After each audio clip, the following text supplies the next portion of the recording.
The chandelier lights of the Riverside Hotel's grand ballroom cast a warm golden glow over the faces of 60 guests as my husband David stood at the microphone, his expensive navy suit perfectly tailored and his smile radiating the confidence that had charmed everyone for the past 12 years. He raised his crystal champagne flute toward me where I sat at table 3, relegated to a spot between his college roommate's wife and our elderly neighbor, Mrs Patterson, while the important people occupied the head table where David held court. "You know," David said, his voice carrying that practiced tone he used during his real estate presentations, "when I look back at 40 years of life, I can honestly say I've made some spectacular mistakes." The crowd chuckled appreciatively, settling in for what they expected would be another of David's entertaining speeches, but none bigger than convincing this beautiful woman to marry me 12 years ago. The laughter erupted around me as glasses clinked in a toast to David's self-deprecating humor. I felt my cheeks burn with familiar humiliation as friends and family members who had known me for years joined in celebrating my reduction to a punchline. Mrs. Patterson leaned over and whispered, "Oh, honey, he's so funny. You're lucky to have someone who can make light of things." But I wasn't laughing this time, because clutched in my hand beneath the crisp white tablecloth was my phone, already connected to the hotel's projection system that David had used earlier for his slideshow about success and perseverance. "Before we jump back in, tell us where you're tuning in from, and if this story touches you, make sure you're subscribed because tomorrow, I've saved something extra special for you." "Poor Lisa," David continued, gesturing toward me with theatrical sympathy. "She thought she was marrying a stable, responsible man, and instead she got stuck with an entrepreneur who's always chasing the next big deal. Talk about false advertising." More laughter filled the room as people who had watched David's apparent rise to success over the years nodded knowingly at his charming honesty about his supposed character flaws. I stood up slowly, my black dress rustling softly in the sudden hush that fell over the ballroom. Every face turned toward me with curiosity and mild concern, unsure whether I was about to deliver a loving rebuttal or perhaps make a bathroom excuse. David's expression shifted slightly, a flicker of uncertainty crossing his features as he realized this wasn't part of the script he had written for the evening.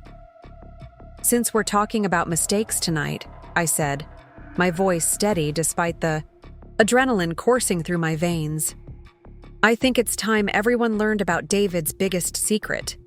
The screen behind him flickered to life as I activated the presentation I had spent months preparing, and the first image appeared. Bank statements, tax documents, insurance policies, and photographs that would destroy everything David had built, on lies and reveal the criminal truth about the man everyone admired. My name is Lisa Chen, though I was born Lisa Martinez in the small town of Naperville, Illinois, about 30 miles west of Chicago. At 35 years old, I stood 5 feet 4 inches with shoulder-length brown hair that I usually kept in a simple ponytail for practical reasons, and brown eyes that my students often said reminded them of their favorite teachers from elementary school. There was nothing particularly remarkable about my appearance, which had always suited me just fine since I preferred to blend into the background rather than draw attention to myself.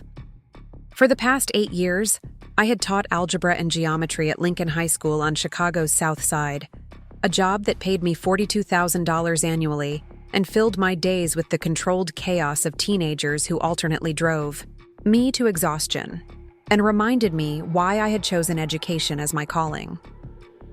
My classroom in room 237 was decorated with motivational posters about perseverance and achievement, colorful geometric shapes that helped visual learners understand complex concepts, and photos of former students who had gone on to successful careers in engineering, medicine, and technology. Teaching had never made me wealthy, but it had given me a sense of purpose that David often dismissed as naive idealism. While he pursued what he called real success in the business world, I found satisfaction in watching struggling students finally grasp a mathematical concept that had seemed impossible just weeks earlier. The moment when confusion transformed into understanding in a teenager's eyes was worth more to me than any commission check, though I had learned over the years to keep such sentiments to myself when David was within earshot. I had met David Chen at a charity fundraiser for the Chicago Public Schools Foundation 5 years after I started teaching. He appeared at my table during the silent auction portion of the evening, introduced himself as a real estate entrepreneur, and immediately began asking thoughtful questions about my work with underprivileged students. His attention felt intoxicating after years of dating men who seemed bored by my career choice or uncomfortable with my passion for education. David listened with genuine interest as I explained the challenges facing urban schools and the innovative programs I was developing to help students who had fallen behind in mathematics.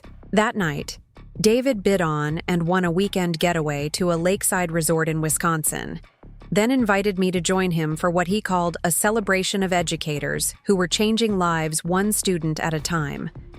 His romantic gesture felt like validation, that someone successful and sophisticated could appreciate the work I was doing, even if society at large undervalued teachers.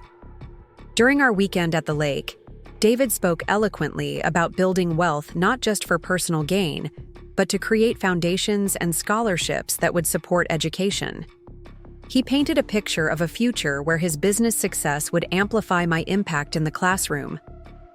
The courtship that followed was a whirlwind of expensive dinners, weekend trips to places I had only read about in travel magazines, and constant reassurance that David valued my intelligence and dedication, even though his income dwarfed mine. He never made me feel inferior about earning a teacher's salary. Instead, he positioned our relationship as a partnership where his financial contribution would provide security, while my moral contribution would keep him grounded and focused on meaningful goals. It felt like the perfect balance between ambition and purpose. When David proposed after 18 months of dating, he did so during a school board meeting where I was receiving recognition for developing a tutoring program that had raised test scores among at-risk students. He waited until the ceremony concluded, then stood up in the packed auditorium and delivered a speech about how watching me receive that award had convinced him that he wanted to spend his life supporting someone who made such a meaningful difference in the world. The proposal felt like an acknowledgement not just of his love for me, but of his respect for my work and values. Our wedding 2 years later was held at the Chicago Botanical Gardens, a venue David selected because he said it reflected my natural beauty and nurturing spirit. The guest list included his business associates and clients alongside my teaching colleagues and family members, creating what felt like a celebration of two different worlds coming together in mutual respect and admiration. During his wedding speech, David promised that our marriage would be built on equality and shared purpose, with his business success providing the foundation for philanthropic work that would support education initiatives close to my heart. The early years of our marriage seemed to validate David's vision of our partnership.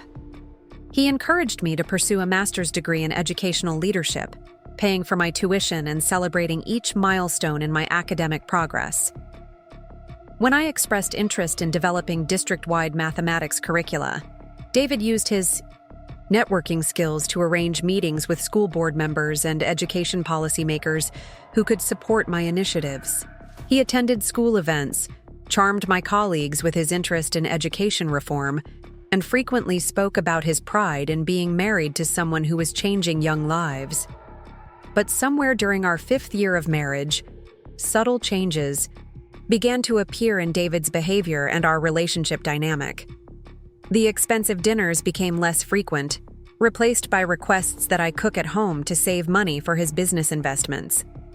The weekend getaways stopped altogether, as David claimed he needed to focus on closing important deals that would secure our financial future. Most significantly, the conversations about supporting education through his business success faded away, replaced by discussions about cash flow problems and temporary setbacks that required short-term sacrifices. When David began asking to borrow money from my teaching salary, he framed these requests as temporary solutions to minor business challenges that would resolve themselves within a few months. His real estate career was supposedly thriving, but He explained that successful entrepreneurs often faced cash flow issues when their money was tied up in investments and pending deals. The requests started small, perhaps $500 to cover office rent when a commission check was delayed, but gradually increased as David's supposed business expansion required more capital to maintain momentum. I trusted David completely during these early financial requests because his explanation seemed reasonable, and his confidence about future success never wavered. He would show me listings for expensive properties he was representing, describe meetings with wealthy clients who were considering major investments, and paint detailed pictures of the commissions and bonuses that would soon resolve our temporary money problems. His optimism was contagious, and I felt proud to be supporting his entrepreneurial ambitions during a challenging but temporary period. By our 7th year of marriage, however, my entire teaching salary was flowing directly into David's business account each month, while our household expenses were being covered by credit cards that carried balances I had stopped calculating because the numbers frightened me. David assured me that this arrangement was temporary and strategic, allowing him to reinvest every dollar of profit back into business growth that would ultimately benefit both of us. He spoke passionately about building an empire that would eventually support the education foundation we had discussed during our courtship, framing my financial sacrifice as an investment in our shared future. The cognitive dissonance between David's descriptions of his business success and our increasingly precarious financial situation created a constant low-level anxiety that I struggled to articulate or understand. While David posted photos on social media from expensive restaurants and exclusive networking events, I was bringing lunch from home and shopping at discount stores to stretch every dollar. When friends commented on David's apparent prosperity, I felt confused by the gap between public perception and private reality, but David's explanations always seemed logical enough to quiet my doubts. David had a gift for making me feel like my concerns about money were evidence of my limited understanding of business, rather than legitimate worries about our financial stability. When I questioned whether we could afford his expensive suits and luxury car lease, he would patiently explain that successful image was essential for attracting high-end clients. Preparing and narrating this story took us a lot of time, so if you are enjoying it, subscribe to our channel. It means a lot to us. Now back to the story. Who expected their real estate agent to reflect their own level of sophistication. When I worried about our growing credit card debt, he would reassure me that successful entrepreneurs leveraged other people's money to build wealth, and that our temporary borrowing was actually a sign of his business acumen. The turning point in my understanding came during our 9th year of marriage, when I received a phone call from our bank informing me that we were 3 months behind on the loan payments for a $50,000 business loan that I had co-signed but completely forgotten about. David had presented the co-signing as a mere formality required by banking regulations, assuring me that his income and business assets made it impossible for me to ever become responsible for payments. The discovery that we were in default and that my credit was being destroyed sent me into a panic that David dismissed as unnecessary drama. That night, as I lay awake calculating how many months of my teaching salary it would take to catch up on the defaulted loan payments, I realized that I had no real understanding of David's actual business performance or our true financial situation. His confident explanations and optimistic projections had created a smokescreen that obscured the reality of our circumstances, and I began to suspect that my trust had been systematically exploited rather than temporarily borrowed.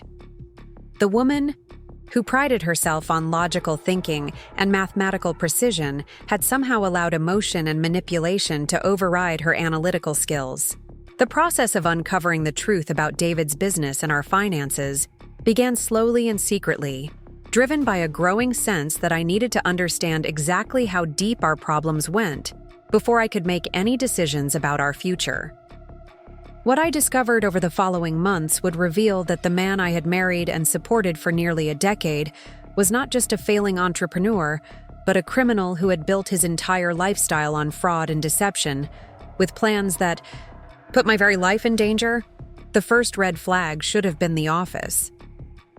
When David proudly announced that he had secured premium space in the Millennium Center, one of downtown Chicago's most prestigious business addresses, I felt a surge of pride mixed with concern about the expense. He invited me to see his new headquarters during the second month of our marriage, describing the corner office with floor-to-ceiling windows overlooking Grant Park and the sophisticated reception area that would impress his high-end clientele. What I found instead was a narrow cubicle in a shared workspace facility, barely large enough for a desk and 2 chairs, with no windows, and the constant hum of conversation from dozens of other entrepreneurs who rented similar spaces by the month. The prestigious Millennium Center address was technically accurate, but David's actual workspace was in the building's basement level, accessible through a separate entrance that bypassed the gleaming lobby he had described in such detail. David's explanation came smoothly and convincingly as we stood in his cramped quarters surrounded by motivational posters and sample real estate contracts. He explained, starting lean and reinvesting every dollar back into business development, rather than wasting money on unnecessary overhead.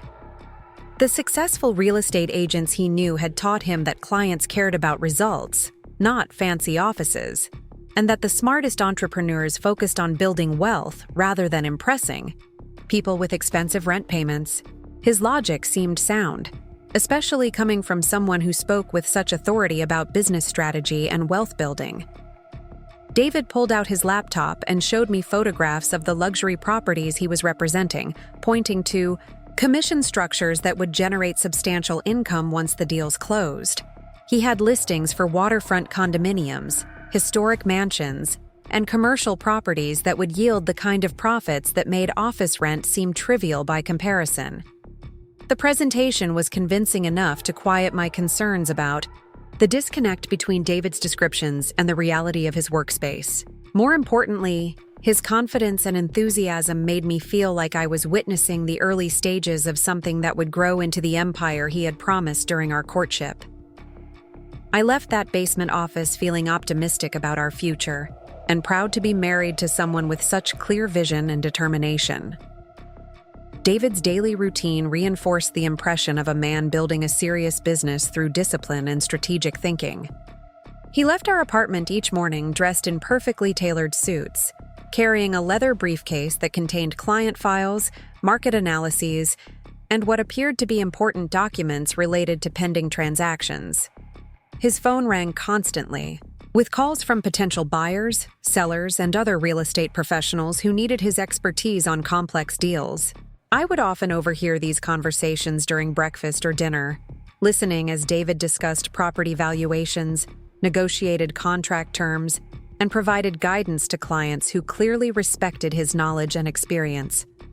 His vocabulary was peppered with industry terminology that sounded authoritative and professional, and his ability to recall specific details about multiple properties suggested a mind that was deeply engaged with his work and genuinely committed to serving his clients' needs. The weekends were when David's success became most visible to our social circle. He would spend Saturday mornings showing properties to what he described as serious buyers with substantial budgets, returning home with stories about couples who were considering million-dollar purchases and investors who were assembling portfolios of commercial real estate. Sunday afternoons often involved networking events where David connected with other real estate professionals, mortgage brokers, and wealthy individuals who might become future clients or business partners. When friends asked about David's work, during dinner parties or casual gatherings, his responses painted a picture of steady growth and increasing recognition within Chicago's real estate community.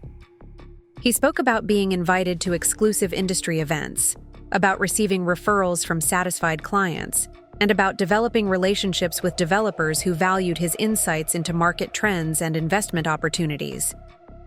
His enthusiasm for his work was infectious, and I felt genuinely proud when people complimented me on having such an ambitious and successful husband.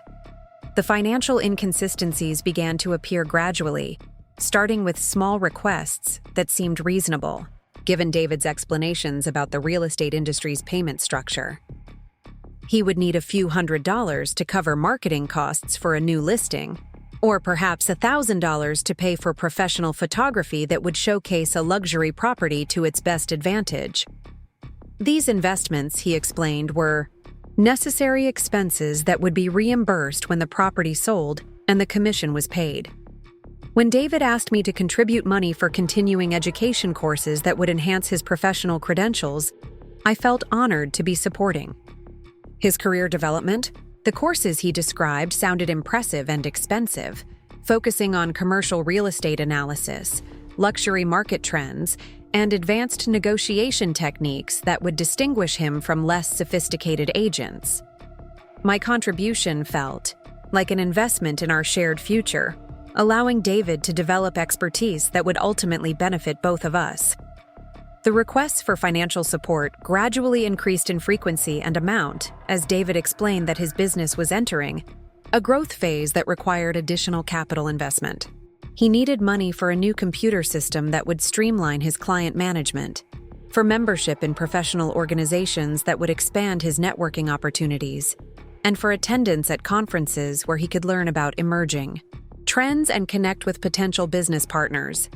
Each expense seemed logical and necessary when David explained it, and his confidence about future returns made my contributions feel like smart investments rather than risky loans. He would show me brochures for the conferences he planned to attend, describe the potential clients he hoped to meet, and outline the additional income streams that would result from these strategic investments in his professional development. His planning seemed thorough and his optimism was convincing. The first major warning sign came when David asked me to guarantee a business loan that would allow him to expand his operations and take on larger clients. The loan officer at our bank explained that while David's income was substantial, his credit history was limited because he had been self-employed for less than 2 years.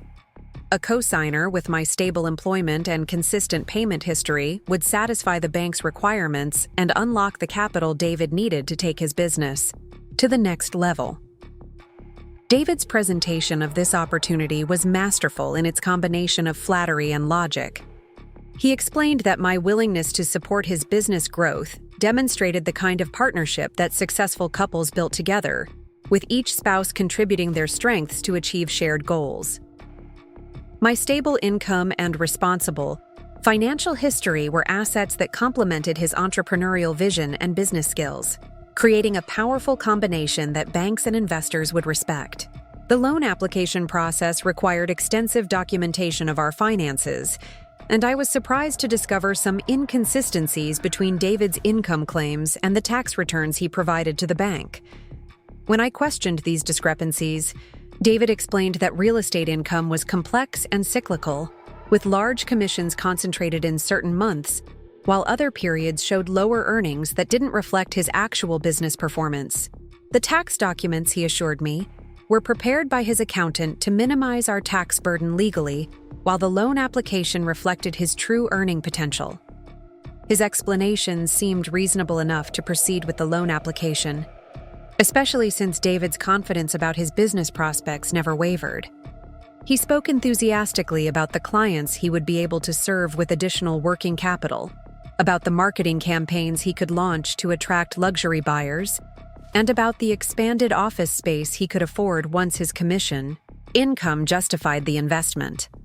The $50,000 loan felt like a reasonable risk given the potential returns he described. When the loan was approved and the money transferred to David's business account, he celebrated by taking me to dinner at one of Chicago's most expensive restaurants. As we sat in the elegant dining room surrounded by successful professionals and wealthy couples, David raised his champagne glass in a toast to our partnership and our bright future. He spoke about how my support had made this milestone possible and promised that within a year, we would be celebrating even greater achievements as his business reached its full potential. The dinner felt like validation of every sacrifice I had made and every doubt I had suppressed during the previous months. David's gratitude seemed genuine, his optimism was infectious, and his vision for our future felt achievable and exciting. As we walked through downtown Chicago that evening, I felt like we were a team that could accomplish anything together, with my stability providing the foundation for his ambition and creativity. But even during that celebratory dinner, small details nagged at my consciousness without fully forming into coherent concerns. David's familiarity with the restaurant seemed to come from frequent visits that our budget shouldn't have allowed. His casual conversations with the waitstaff suggested he was a regular customer during business lunches that he had never mentioned to me. Most troubling, his phone rang twice during dinner with calls he ignored, claiming they were from clients who didn't understand appropriate boundaries between business and personal time. The months following the loan approval brought a series of smaller inconsistencies that individually seemed unimportant, but collectively created a pattern of confusion about David's actual business activities. His descriptions of client meetings often involved restaurants and venues that seemed unnecessarily expensive for professional discussions. His attendance at industry events required clothing and accessories that stretched our budget, even with his supposedly substantial income. Most puzzling, his optimistic predictions about imminent commission payments never seemed to materialize into actual income that I could observe in our bank accounts.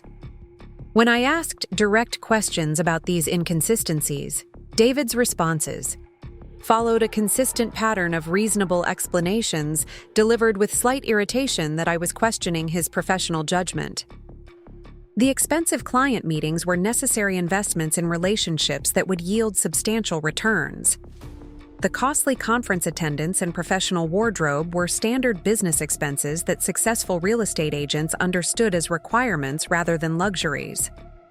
The delayed commission payments reflected complex closing processes and legal procedures that laypeople like me couldn't be expected to understand. His tone during these conversations was never hostile, but it carried an undertone of condescension that made me feel foolish for raising concerns about matters beyond my expertise.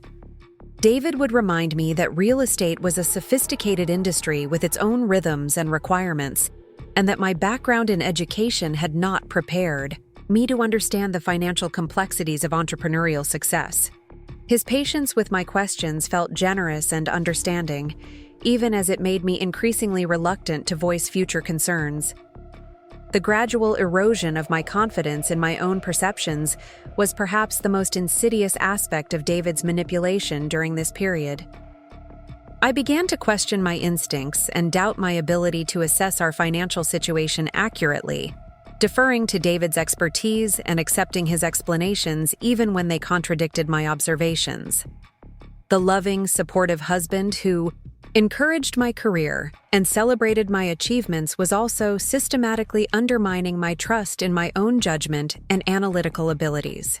The first serious crack in David's facade appeared on a rainy Thursday evening in October, during our third year of marriage, when I returned home from a parent-teacher conference to find him sitting at our kitchen table surrounded by papers, his usually perfect hair disheveled and his expensive shirt wrinkled. The confident entrepreneur who typically greeted me with stories about successful client meetings and promising new opportunities looked defeated and exhausted, staring at documents that he quickly gathered into a stack when he heard me enter. "Rough day?" I asked, setting down my bag full of graded tests and noting the tension in David's shoulders as he forced a smile and attempted to restore his usual composure. The papers he had been studying were covered with numbers and official-looking letterhead that I couldn't read from across the room, but his reaction to my arrival suggested they contained information he preferred to keep private. David's explanation came with less polish than usual, delivered in a tone that mixed frustration with determination as he described a temporary setback with one of his major clients. A commercial real estate deal that he had been developing for months had encountered unexpected complications related to zoning permits and environmental assessments, delaying the closing and postponing the substantial commission he had been counting on to resolve some short-term cash flow issues.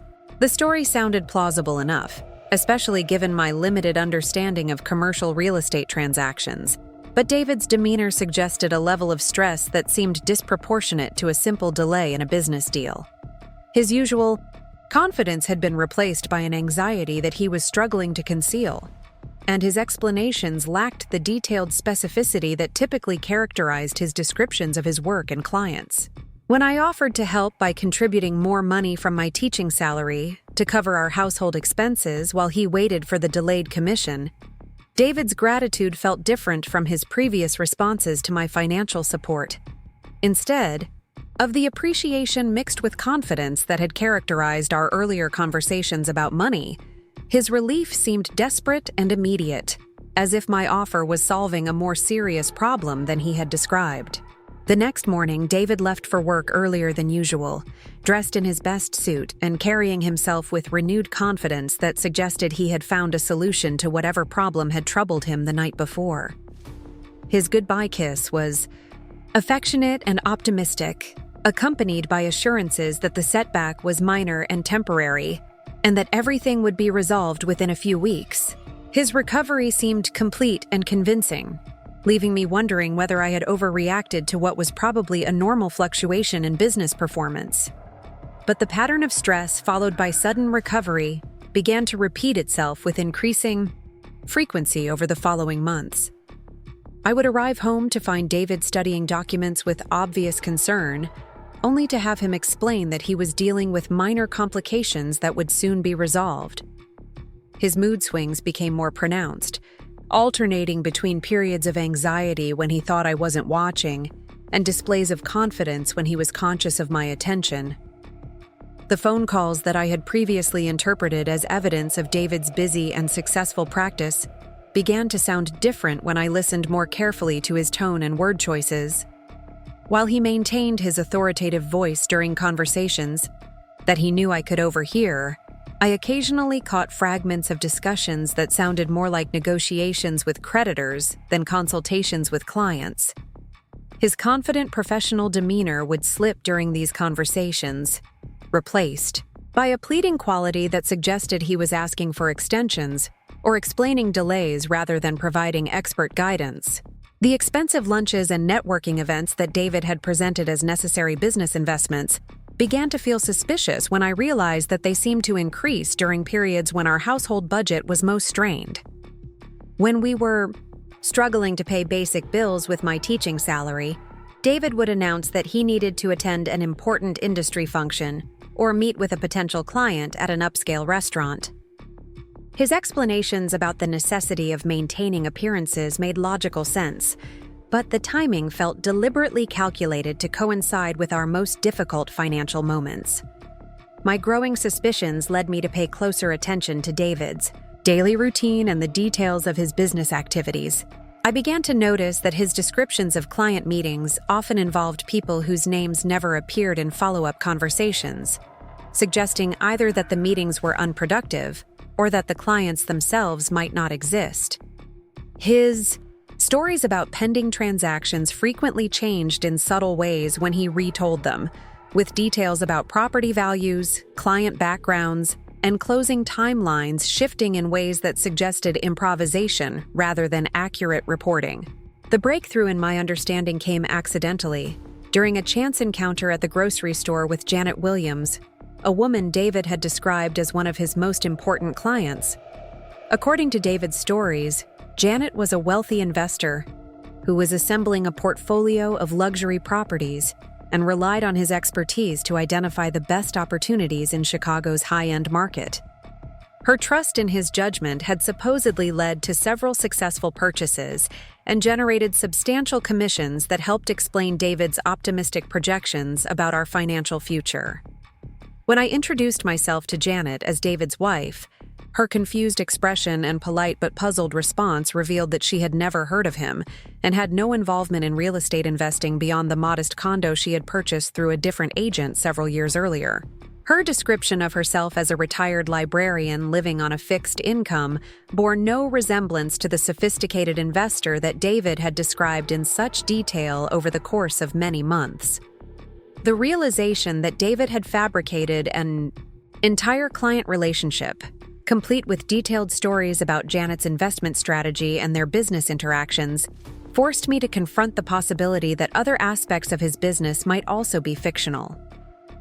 If he was willing to invent clients and transactions to explain his activities and income projections, how much of his supposed success was based on similar fabrications designed to maintain the illusion of a thriving practice?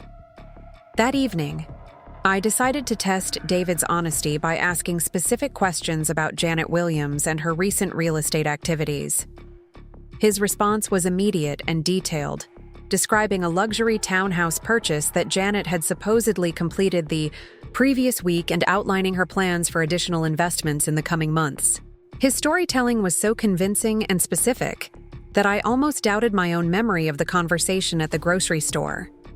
The cognitive dissonance between David's confident descriptions of his business activities and the growing evidence that much of his success was fictional created a constant state of anxiety that I struggled to manage while maintaining my teaching responsibilities. I found myself distracted during classes, wondering what other aspects of our life together might be based on lies and deception. The foundation of trust that had supported our marriage was beginning to crumble, but I was not yet ready to confront the full implications of what I was discovering. Instead, I began to document David's stories and claims in a small notebook that I kept hidden in my classroom desk, recording the names of clients he mentioned, the details of transactions he described, and the timelines he provided for various business milestones. My teacher's instincts for organization and attention to detail served me well as I began to create a systematic record of David's claims that I could later compare to observable reality. The documentation process revealed patterns of inconsistency that extended far beyond the fictional Janet Williams. Client names would appear in David's stories for several weeks before disappearing without explanation or follow-up. Property descriptions would change when he retold stories about pending sales, with square footage, prices, and locations shifting in ways that suggested he was struggling to remember his previous fabrications. Most tellingly, his projected completion.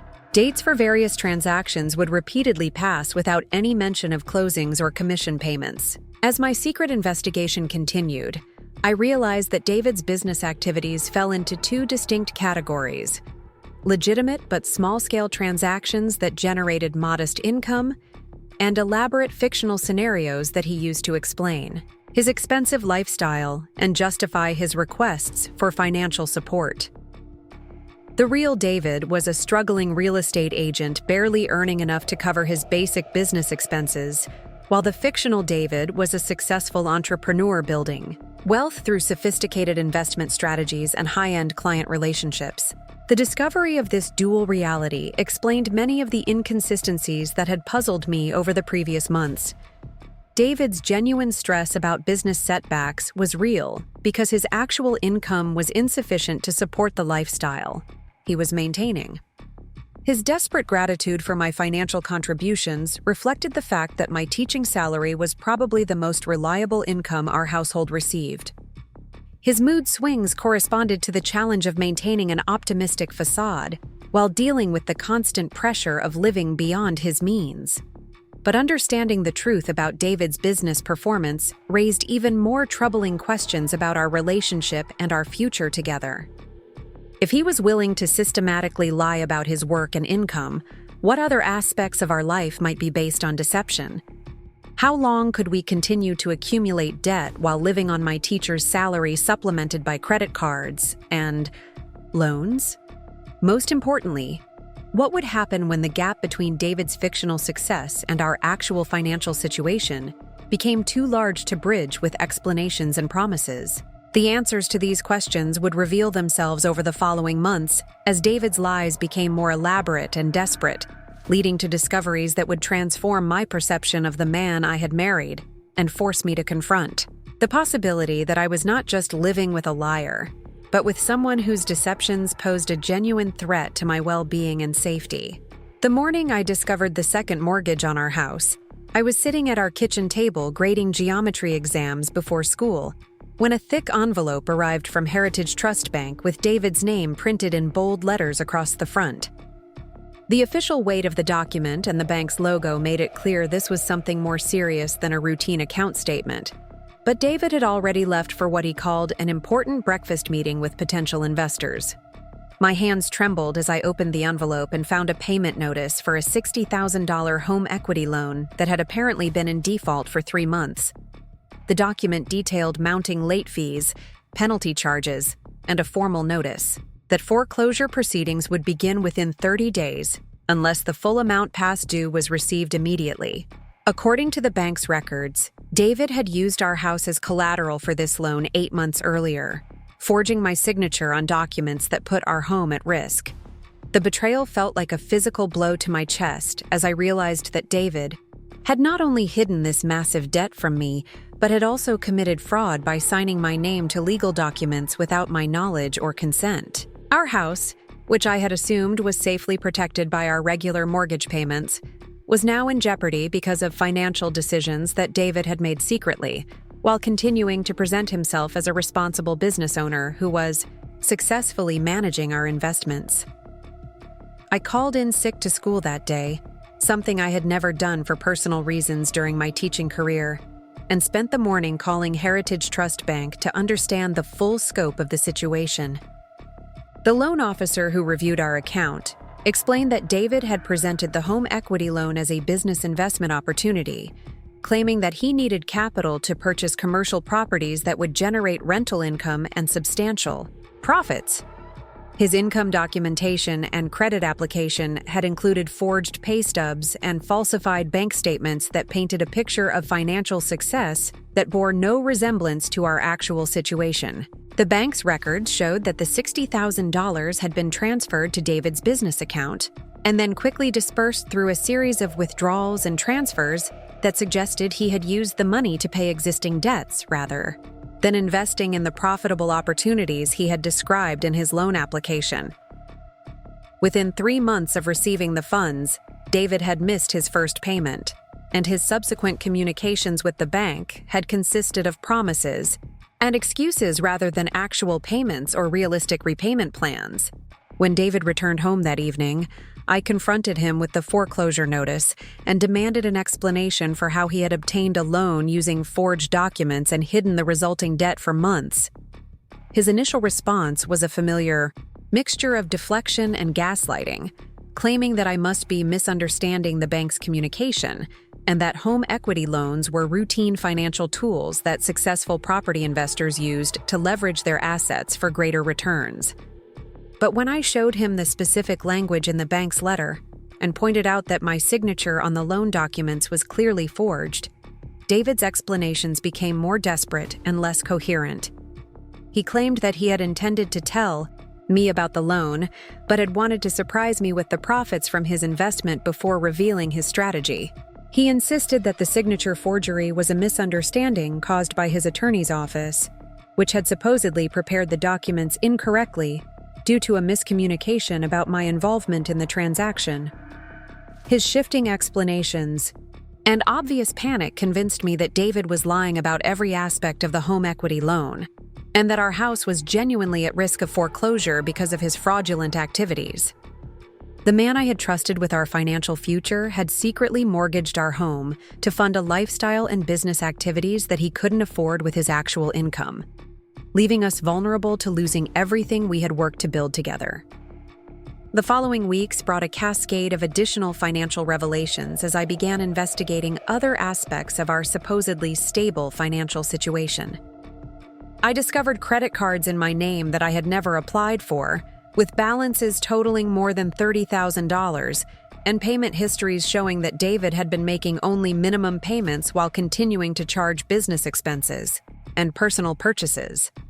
The credit card applications had been submitted using my social security number and employment information, but with David's email address and phone number to ensure that all communications went through him.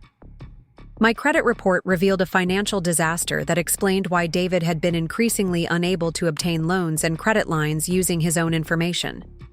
His credit score had fallen below 500 due to multiple defaults, missed payments, and outstanding debts to creditors who had given up trying to collect from him. My previously excellent credit had become his lifeline for accessing additional funds, and he had systematically destroyed my financial reputation while maintaining the facade of business success. The most shocking discovery came when I found evidence that David had been intercepting and hiding bills, bank statements, and financial communications that were addressed to me personally. A box hidden in his home office contained months of unopened mail that included notices about late payments, credit limit increases, and account changes that I had never seen. His systematic interception of these documents had prevented me from understanding the true scope of our financial problems, and had allowed him to continue borrowing money and accumulating debt without my knowledge. Among the hidden documents was correspondence from the Internal Revenue Service indicating that David had failed to pay business taxes for 2 consecutive years, accumulating a debt of more than $40,000 with penalties and interest that continued to grow monthly. The IRS letters outlined a progression from routine notices to formal demands to threats of asset seizure and criminal prosecution that revealed David's tax problems were far more serious than simple oversight or business difficulties. The tax documents also revealed that David had been underreporting his income on our joint tax returns while simultaneously inflating his earnings on loan applications and business proposals. His strategy of presenting different financial pictures to different institutions had created a web of contradictions that was beginning to collapse as creditors compared notes and government agencies initiated investigations. The man who had claimed to be building wealth through smart investments was actually accumulating criminal liability through systematic fraud and deception. When I confronted David with the evidence of his tax evasion and document manipulation, his response revealed a level of desperation that suggested he was fully aware of the criminal implications of his behavior. Instead of offering explanations or apologies, he begged me to help him resolve the situation by contributing more money from my teaching salary and by co-signing additional loans that would allow him to pay off the most urgent debts before they resulted in criminal charges. His panic was genuine and terrifying as he described the potential consequences if his fraudulent activities were discovered by law enforcement. He spoke about prison sentences, asset forfeiture, and the destruction of our life together, as if these outcomes were inevitable unless I agreed to help him cover up his crimes by providing additional financial support. His pleas were emotional and manipulative, alternating between promises of future honesty and threats about what would happen to both of us if his schemes were exposed. But David's desperation also revealed the full scope of our financial disaster for the first time. He admitted that our household had been operating at a massive deficit for more than 2 years, with my teaching salary covering only a fraction of his business expenses and lifestyle costs. The loans, credit cards, and fraudulent schemes were not temporary solutions to cash flow problems, but rather essential components of a system that allowed him to maintain an unsustainable standard of living while avoiding the consequences of his business failures. The realization that David's entire lifestyle was dependent on fraud and deception forced me to confront the possibility that our marriage itself might be primarily a financial arrangement designed to provide him with access to my income and credit rather than a genuine partnership based on love and mutual respect.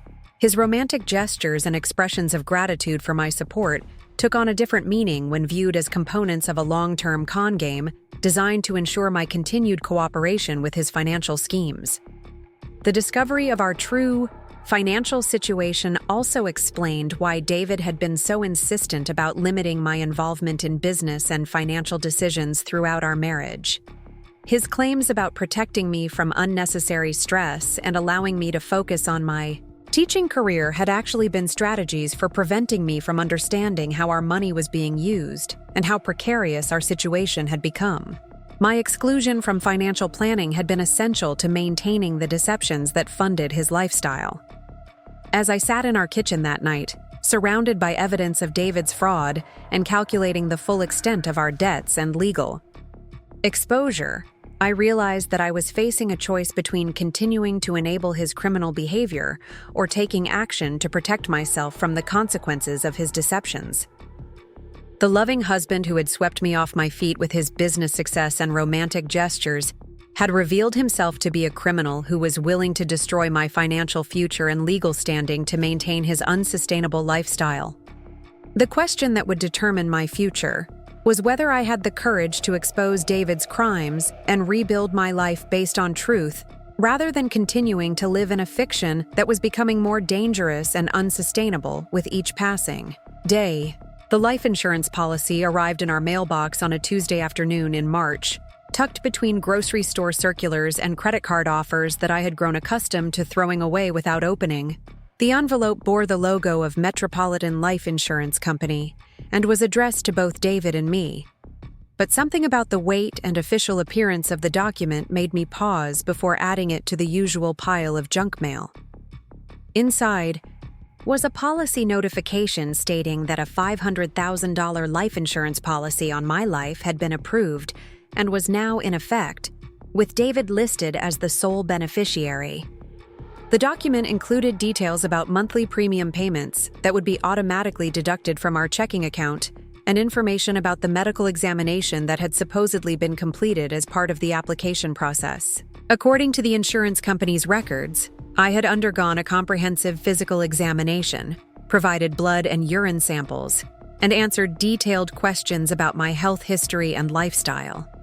The problem was that I had never applied for life insurance, never undergone any medical examination, and never had any conversations with David about the need for such a policy. As I read through the detailed medical report that had supposedly been generated during my examination, I realized that someone had provided extensive false information about my health, habits, and physical condition to obtain this policy. The key signature on the application documents was a crude forgery of my name, but apparently convincing enough to satisfy the insurance company's verification procedures. My hands were shaking as I called Metropolitan Life's customer service number to report that the policy had been obtained fraudulently using my personal information without my knowledge or consent. The representative who accessed my file seemed confused by my claim that I had never applied for the insurance, explaining that their records showed a complete application process, including medical examination results that had been submitted by their authorized agent just 6 weeks earlier. When I insisted that I had never met with any insurance agent or undergone any medical examination, the customer service representative put me on hold to consult with supervisors about the unusual situation.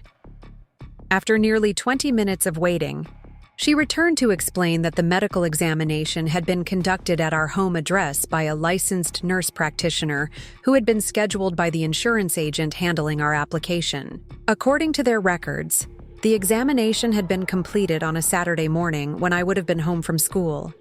The realization that David had somehow arranged for someone to impersonate me during a medical examination was more terrifying than any of his previous fraudulent activities.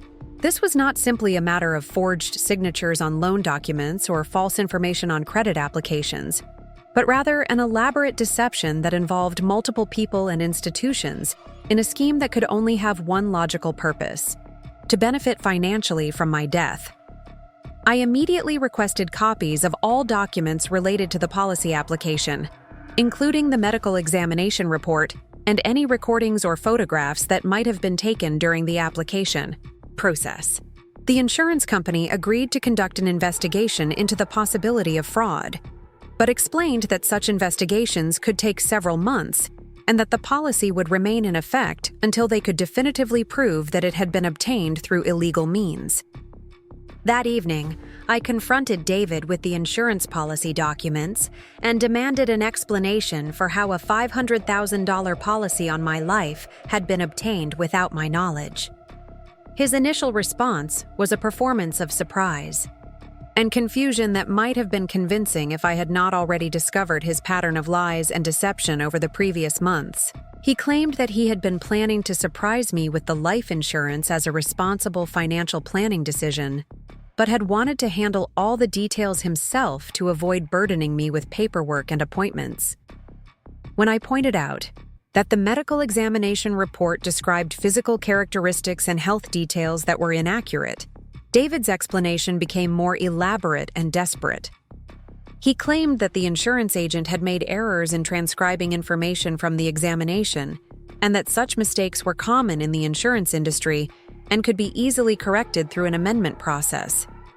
He seemed genuinely puzzled by my concerns about what he characterized as minor paperwork discrepancies that had no bearing on the policy's validity or purpose. But when I showed him the signature on the application documents and asked him to explain how my name had been forged on legal documents, David's composure finally cracked completely. His face went pale as he realized that I had discovered not just the existence of the policy, but also the fraudulent means by which it had been obtained. For the first time in our marriage, David was unable to produce a plausible explanation or redirect my attention to other matters. His confession came in fragments over the next several hours as I pressed him for details about how the policy had been obtained and who had been involved in the deception.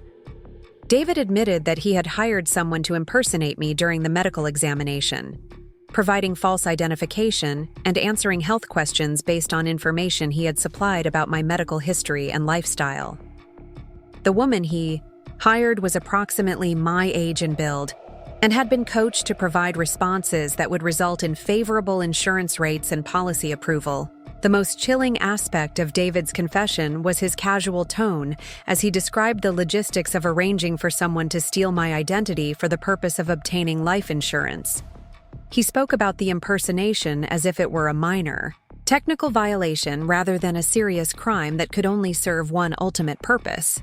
When I asked him directly why he needed a $500,000 policy on my life, his answer was a rambling explanation about financial security and responsible planning that avoided addressing the obvious implications of his actions. David's inability to provide a convincing reason for obtaining secret life insurance on my life, combined with the mounting evidence of his other fraudulent activities and our desperate financial situation, forced me to confront the possibility that my husband was planning to kill me for the insurance money. The man who had promised to love and protect me was systematically destroying my financial life while positioning himself to profit from my death, and his recent behavior suggested that he was becoming increasingly desperate as his other schemes failed to generate sufficient income.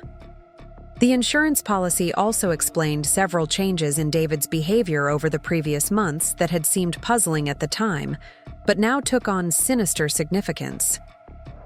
He had been encouraging me to take up dangerous hobbies like rock climbing and motorcycle riding, activities that I had never expressed interest in, but that he claimed would help me overcome my cautious nature and embrace more adventurous experiences. His suggestions about weekend trips to remote locations, and his insistence that I learn to swim in Lake Michigan during winter months, now seemed like attempts to create opportunities for accidents that could appear natural and unfortunate. Most disturbing was David's recent pattern of suggesting that I walk alone in unsafe neighborhoods during evening hours, claiming that such experiences would help me develop confidence and independence as a city dweller. His encouragement of risky behavior had been presented as support for my personal growth, but in the context of the secret life insurance policy, these suggestions appeared to be attempts to increase the likelihood of my accidental death in circumstances that would trigger insurance payouts. The discovery of the life insurance fraud marked the point where David's financial crimes transformed into something far more dangerous and personal. His willingness to forge my signature, steal my identity, and position himself to profit from my death indicated that I was no longer just a victim of his financial schemes, but potentially a target for violence if his other sources of income continued to fail. The loving husband who had swept me off my feet with his charm and business success had revealed himself to be someone capable of planning my murder for financial gain. As I sat in our living room that night, holding the fraudulent insurance policy and watching David sleep peacefully beside me, I realized that I was no longer dealing with a lying spouse or even a white-collar criminal, but with someone who posed a genuine threat to my safety and survival.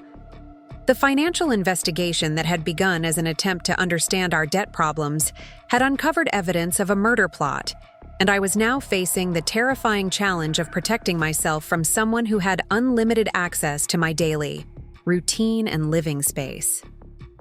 The question was no longer whether David was capable of lying and fraud, but whether he was capable of murder, and whether I could gather enough evidence to expose his crimes before he decided that collecting on my life insurance was easier than continuing to struggle with his mounting financial problems and legal exposure. The morning after discovering the life insurance policy, I called in sick to work for the second time in my 8-year teaching career and drove to the Oak Brook Public Library, a location 30 miles from our neighborhood where I was unlikely to encounter anyone who knew David or me. The decision to begin my investigation away from our home and usual haunts felt like the first step in protecting myself from someone who had demonstrated a willingness to monitor my activities and intercept my communications without my knowledge. I settled into a corner computer terminal in the library's reference section and began the systematic process of researching David's business activities, financial history, and legal standing using online databases and public records that I had never needed to access during my previous life as a trusting spouse.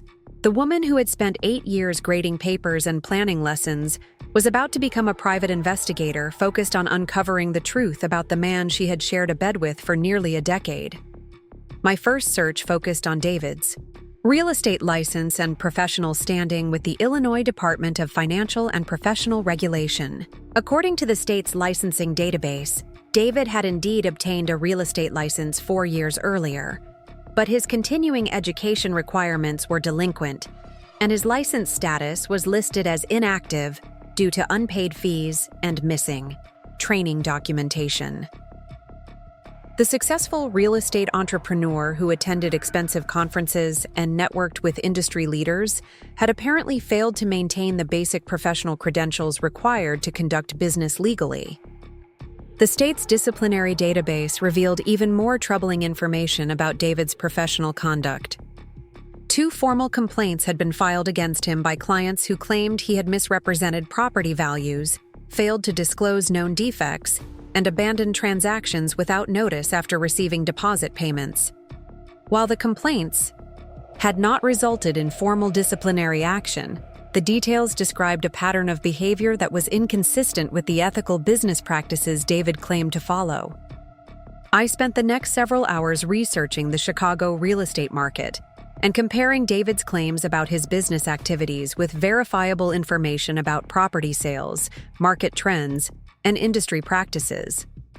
The luxury properties he had described representing were either not for sale, listed with other agents, or priced significantly differently than the figures he had provided during his dinner table stories about successful negotiations and satisfied clients. The database searches also revealed that David's business registration with the Illinois Secretary of State had lapsed 2 years earlier due to failure to file required annual reports and pay licensing fees. The Chen Properties LLC that appeared on his business cards and marketing materials was no longer a legally recognized entity, which meant that any contracts or agreements he had signed on behalf of the company were potentially invalid and that his business activities might constitute fraud. As I delved deeper into public records and online databases, a picture emerged of a man who had been systematically misrepresenting his professional status, business performance, and legal standing for years while using my income and credit to maintain an unsustainable lifestyle. The confident entrepreneur who had charmed me during our courtship and convinced me to support his business growth was actually operating without proper licenses, credentials, or legal authority.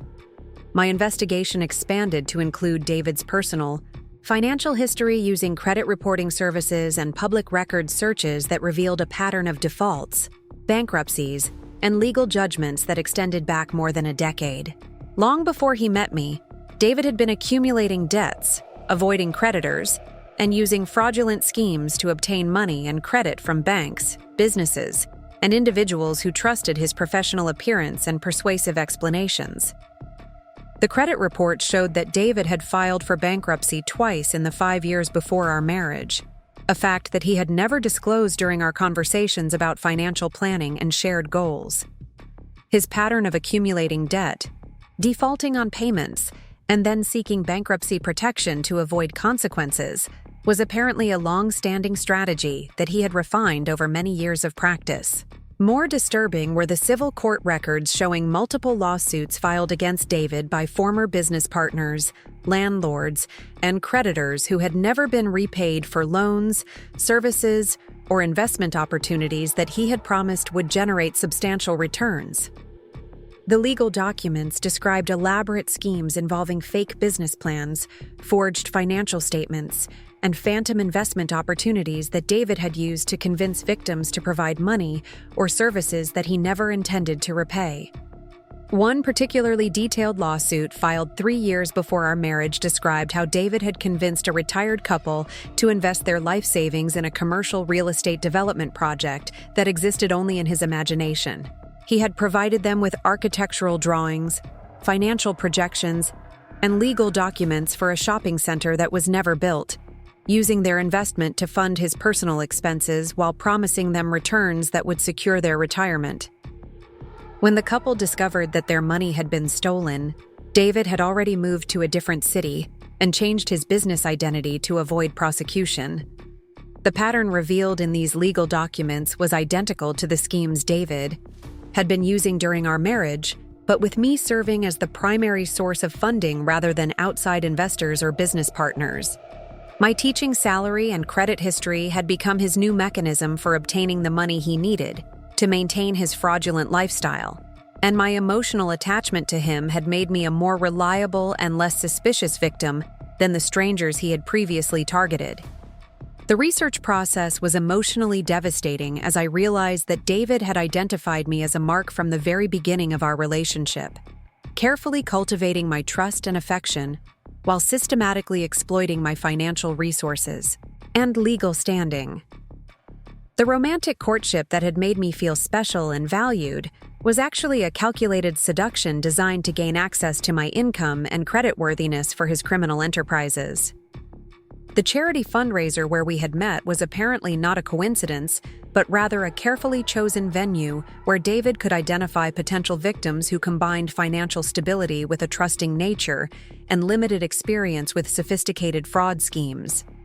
Teachers, nurses, social workers, and other helping professionals were particularly attractive targets because their careers suggested both steady income and a willingness to help others achieve their goals, even at personal sacrifice. As I sat in the library reading through legal documents and financial records that chronicled David's long history of fraud and deception, I understood that my marriage had been a business arrangement disguised as a love story.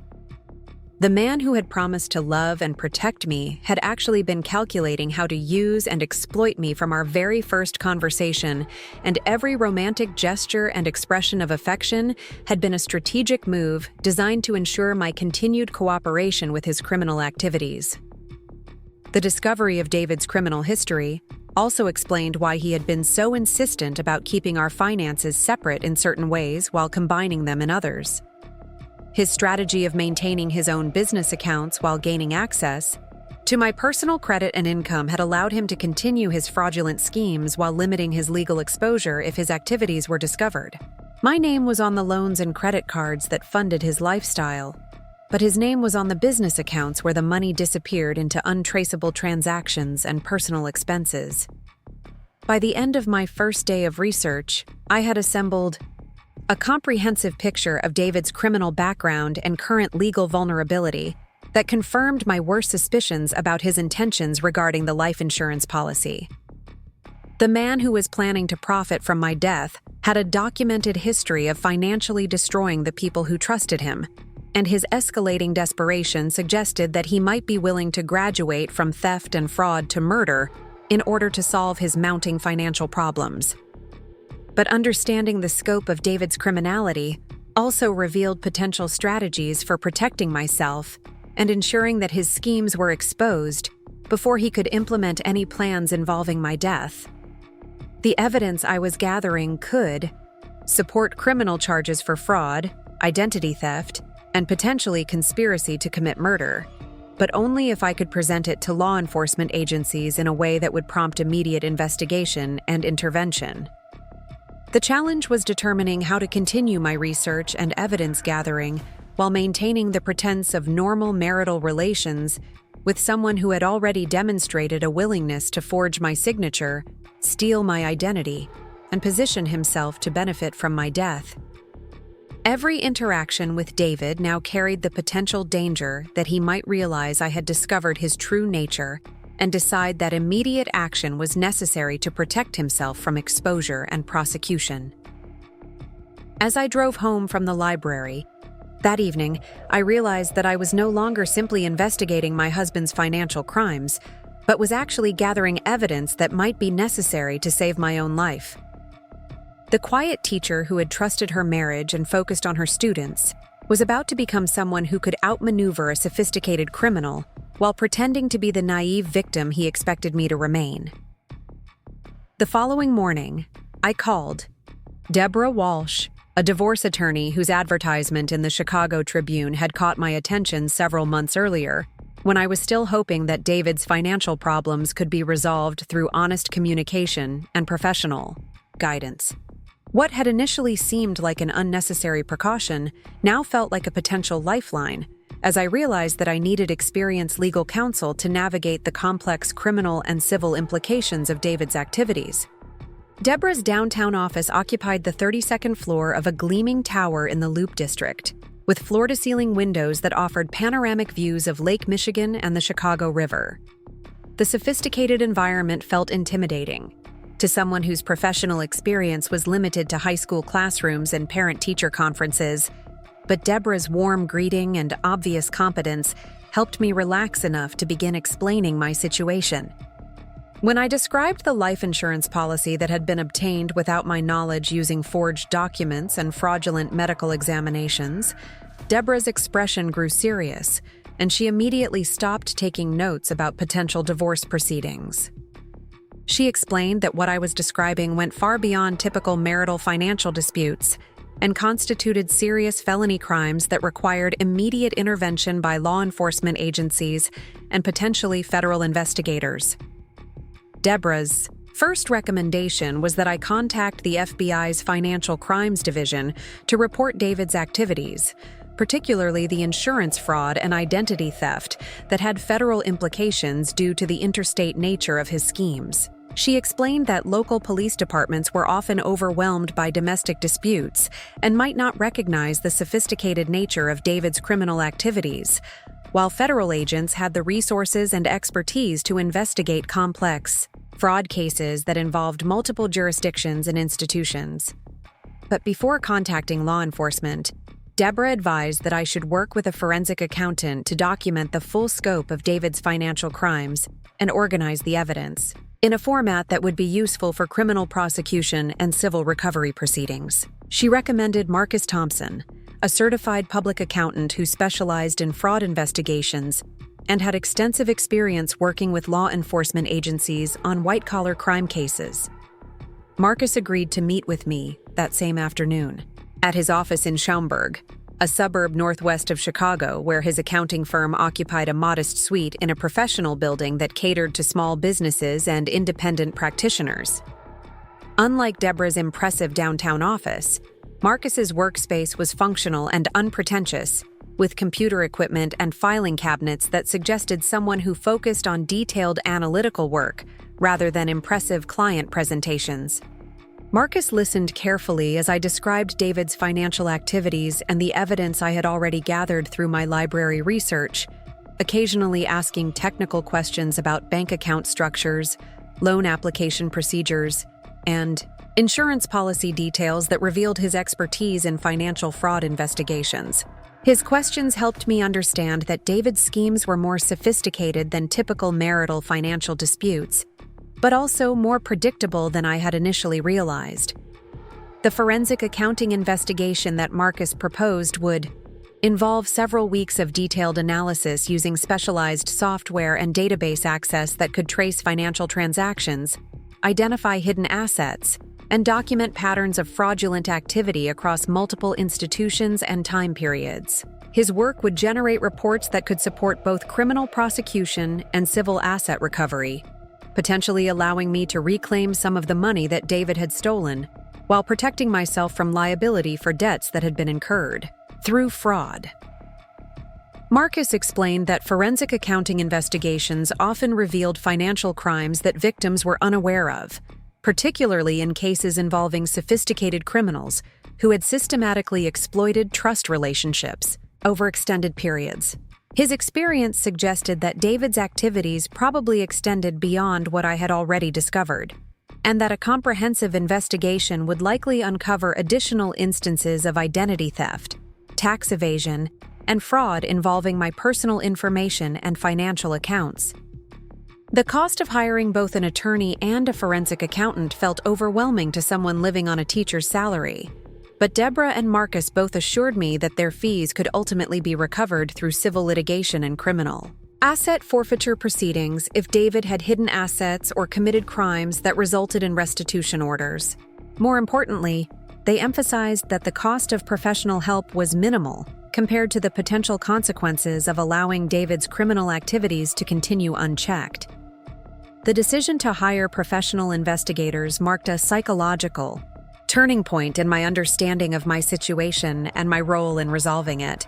I was no longer simply a confused wife trying to understand her husband's business problems, but rather a crime victim who was taking active steps to protect herself and ensure that the perpetrator faced appropriate consequences for his actions. The shift from passive victim to active investigator felt empowering, even as it revealed the serious danger that I was facing. Deborah's immediate concern was my physical safety, while Marcus conducted his investigation and prepared evidence for law enforcement agencies. She explained that criminals often became desperate and potentially violent when they realized that their schemes were being exposed, particularly in cases involving insurance fraud, where the victim's continued existence posed a direct threat to the perpetrator's financial plans. Her recommendations included changing my daily routines to make them less predictable, avoiding situations where I would be alone with David in isolated locations, and establishing a safety network of friends and colleagues who could monitor my well-being and respond quickly if I failed to check in as scheduled. The precautions felt paranoid and dramatic, but Deborah's matter-of-fact tone as she described them suggested that such measures were routine in cases involving the level of fraud and deception that David had demonstrated. Marcus began his forensic investigation by requesting access to all of our financial accounts, credit reports, tax returns, and insurance policies, along with any documentation I had gathered about David's business activities and criminal history. His systematic approach to organizing and analyzing the evidence was reassuring after months of feeling overwhelmed by the complexity and scope of David's deceptions. Within 48 hours of our initial meeting, Marcus had identified several additional fraudulent accounts and loans that David had obtained using my personal information, including a business credit line that had been used to lease expensive office equipment that had subsequently been sold for cash. The pattern of obtaining credit through fraud and then quickly converting the proceeds to untraceable cash suggested that David was preparing for the possibility of fleeing if his schemes were discovered. Most alarming was Marcus's discovery of a second life insurance policy that had been applied for just 2 weeks earlier through a different insurance company, this one for $750,000 with David again listed as the sole beneficiary. The application was still pending approval, but the medical examination had apparently been scheduled for the following week, suggesting that David was escalating his insurance fraud activities even as his other financial schemes were becoming more difficult to maintain. The evidence that David was systematically increasing his potential profit from my death, while his other income sources were failing, confirmed Deborah's concerns about my immediate physical safety. His willingness to commit multiple instances of insurance fraud suggested that he was committed to a criminal course of action that could only be resolved through my death, and his escalating desperation made it likely that he would act sooner rather than later. Deborah recommended that I immediately contact the FBI to report David's activities and request protection while their investigation proceeded, but she also advised that I should be prepared for the possibility that law enforcement agencies might not be able to act quickly enough to prevent David from implementing whatever plans he might have developed. The bureaucratic processes involved in federal investigations could take weeks or months, while David's financial pressures were creating incentives for immediate action. The professional guidance I was receiving from Deborah and Marcus provided the expertise and support I needed to understand my legal options and gather evidence for criminal prosecution. But it also made clear that ultimately I would need to take personal responsibility for protecting myself from someone who had already demonstrated a willingness to commit serious crimes for financial gain. The question was whether I could continue to maintain the pretense of ignorance while my professional team gathered evidence and contacted law enforcement agencies, or whether David's growing desperation would force me to act sooner than planned to protect myself from immediate danger. The careful investigation and evidence gathering that would ensure successful prosecution might not be possible if David realized that his schemes had been discovered and decided that he needed to implement his insurance fraud plans immediately. Living with someone I now knew was planning my murder required a level of acting skill that my education degree had never prepared me for, but somehow I managed to maintain the facade of the trusting wife while secretly documenting David's activities and gathering evidence that could save my life. Every morning kiss goodbye and evening welcome home became a performance designed to convince a potential killer that his intended victim remained naive and unsuspecting. I began carrying a small digital recorder in my purse, purchased with cash at an electronics store in a distant suburb where no one would recognize me, and learned to activate it discreetly during conversations with David about our finances, his business activities, and his suggestions for lifestyle changes that could affect my safety. The device captured his lies and manipulations in his own voice, creating evidence that could be used in criminal proceedings if I survived long enough to present it to law enforcement. David's behavior during this period became increasingly erratic as his financial pressures mounted and his various schemes began to unravel simultaneously. He would spend hours on the phone in his home office, speaking in hushed tones to creditors, law enforcement agencies, and unknown individuals who seemed to be demanding immediate payments or threatening consequences for his failures to meet obligations. His conversations often ended with angry outbursts and the sound of objects being thrown against walls. The stress was affecting his ability to maintain his usual charming facade, and I noticed that his explanations for his activities were becoming less polished and more desperate. When I asked about the increasing number of threatening phone calls and official-looking letters that arrived daily, David's responses were defensive and aggressive rather than reassuring and confident. He seemed to realize that his carefully constructed image was crumbling, but he was unable to develop effective strategies for managing the multiple crises that were converging simultaneously. My secret recording sessions captured David's growing desperation as he spoke with insurance agents, medical examiners, and other individuals who were apparently involved in processing the fraudulent life insurance policies he had obtained. His conversations revealed a timeline for the medical examination that would complete the second insurance policy application, and his obvious anxiety about the approval process suggested that he was counting on the additional coverage to resolve his financial problems. Most chilling were the phone conversations where David discussed my daily routines, exercise habits, and travel plans with unidentified individuals who seemed to be gathering information about my activities and vulnerability. He provided detailed descriptions of my schedule, including the times when I would be alone at school or traveling to and from work, and he emphasized my lack of experience with dangerous situations or suspicious behavior. The recordings also captured David's conversations with someone he referred to only as Mike, who seemed to be providing advice about making deaths appear accidental and avoiding suspicion from insurance investigators and law enforcement agencies.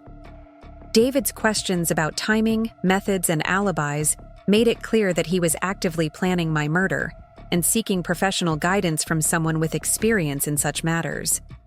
During one particularly revealing conversation that I recorded, while pretending to grade papers in the kitchen, David discussed the optimal timing for implementing his plans, explaining that he needed to wait until the second insurance policy was approved, but could not delay much longer because his creditors were threatening legal action that would expose his fraud activities. His timeline suggested that I had perhaps 2 or 3 weeks before he would feel compelled to act. The evidence I was gathering through surveillance also revealed that David had been researching my movements and activities far more systematically than I had realized. He had installed tracking software on my phone that allowed him to monitor my location throughout the day, and he had apparently been following me on several occasions to confirm that I was maintaining predictable routines that would make me vulnerable to attack. My discovery of the phone tracking software came accidentally when I noticed that my battery was draining much faster than usual and took the device to a technology repair shop for diagnosis. The technician found several applications that had been installed without my knowledge, including location tracking, call monitoring, and text message forwarding programs that gave David complete access to my communications and whereabouts. The realization that David had been monitoring my activities electronically for months explained how he had been able to intercept mail and financial communications before I could see them, and it also revealed that my recent investigative activities might have been discovered if I had used my regular phone or email accounts. The surveillance software had turned my own phone into a tool for my husband to plan my murder, and I needed to assume that he was aware of everything I did while carrying the device.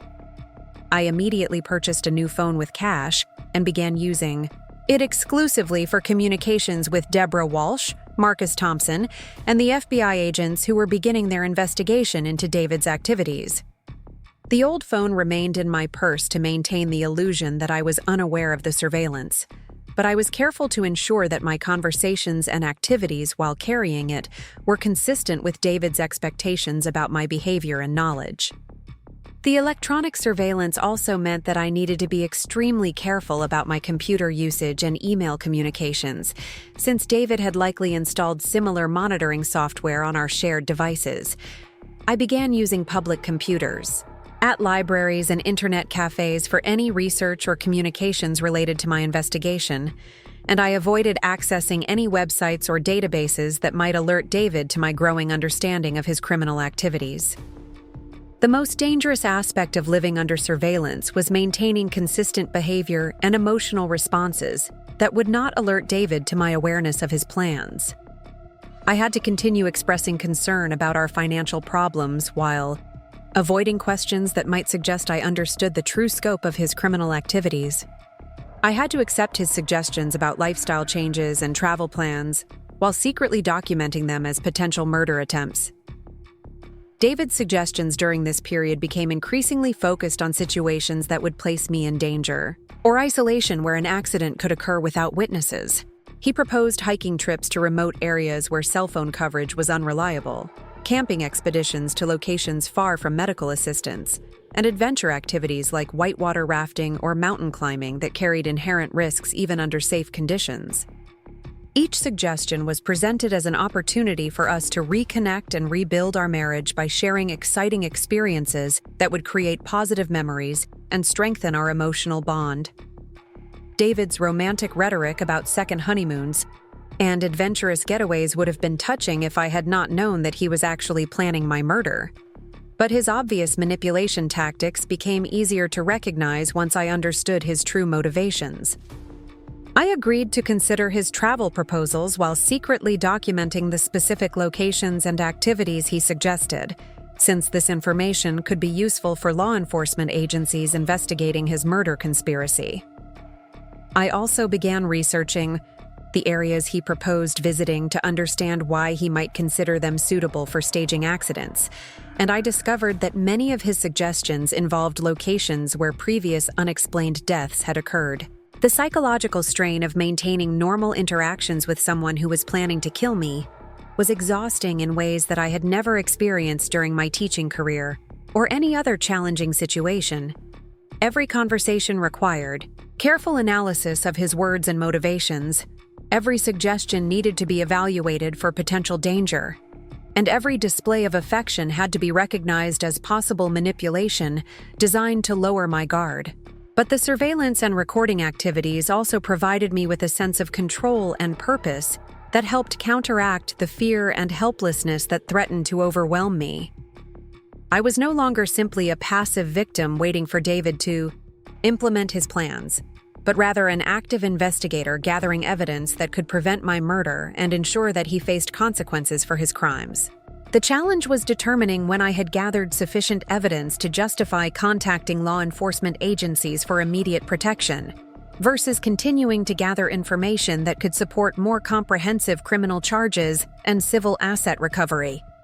The longer I waited, the more evidence I could collect, but also the greater the risk that David would realize his plans had been discovered and decide to act immediately rather than risk exposure. Agent Patricia Coleman of the FBI's Financial Crimes Division agreed to meet with me on a Saturday morning at a coffee shop in Evanston, far enough from our neighborhood that David would not accidentally encounter us if he decided to follow my movements that day. Patricia was a petite woman in her early 40s with auburn hair and sharp green eyes that seemed to assess and catalog everything around her with the practiced efficiency of someone accustomed to investigating complex criminal cases.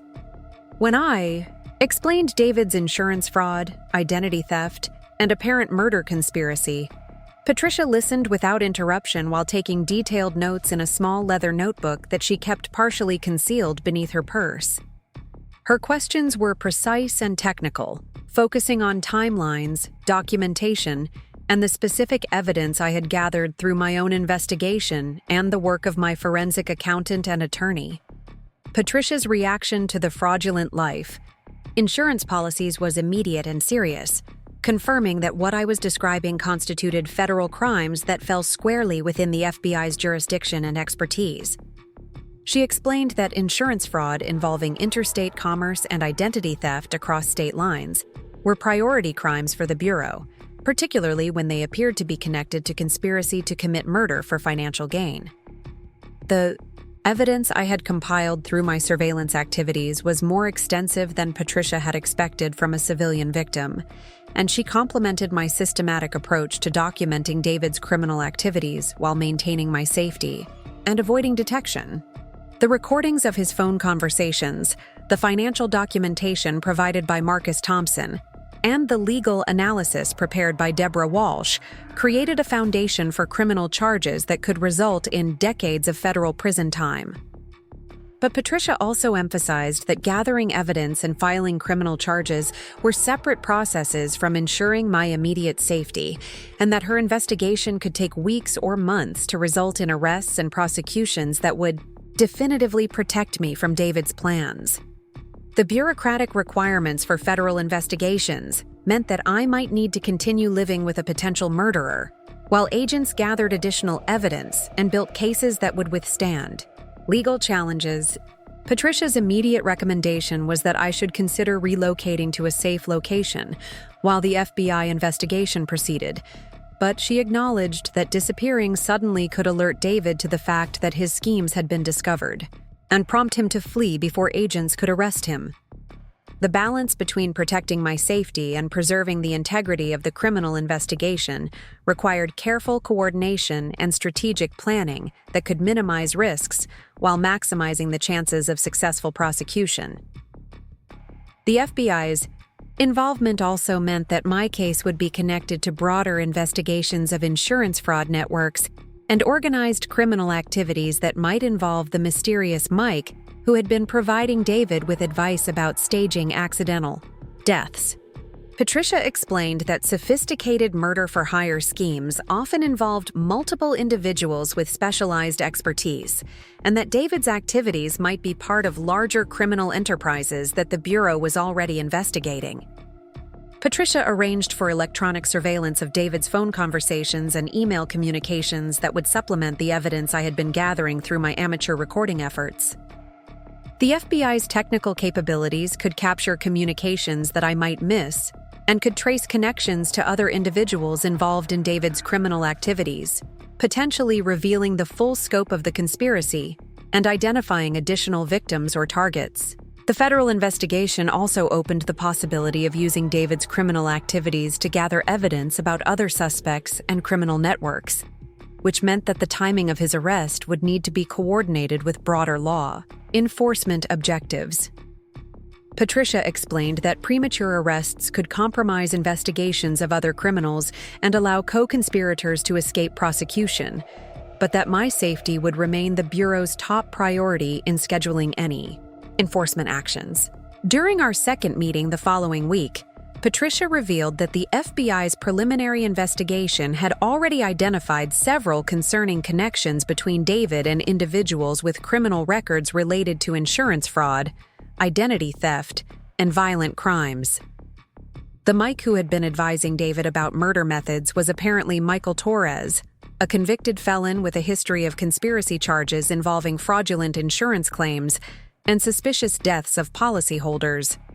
The connection to Torres elevated my case from isolated insurance fraud to organized criminal conspiracy involving multiple perpetrators and potentially multiple victims. Patricia explained that Torres had been a person of interest in several unexplained deaths over the previous 5 years, and that David's association with him suggested access to professional murder services rather than amateur attempts at staging accidents.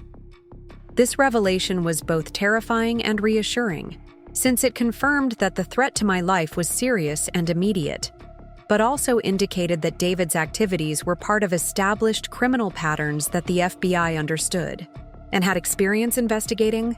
Patricia's team had handled similar cases involving insurance fraud murder conspiracies, and they had developed strategies for protecting victims while gathering evidence needed for successful prosecutions. The federal investigation had also revealed that David's financial crimes were more extensive than even Marcus Thompson's forensic accounting had uncovered. David had been using my identity to obtain credit and loans from institutions across multiple states, accumulating debts that totaled more than $400,000 while hiding the accounts and payments from my knowledge. The interstate nature of his fraud activities provided additional federal jurisdiction and potential criminal charges that could result in longer prison sentences. Most significantly, Patricia's team had discovered evidence that David had been planning insurance fraud murders for more than 2 years, with my case being the most advanced but not the only scheme he had been developing.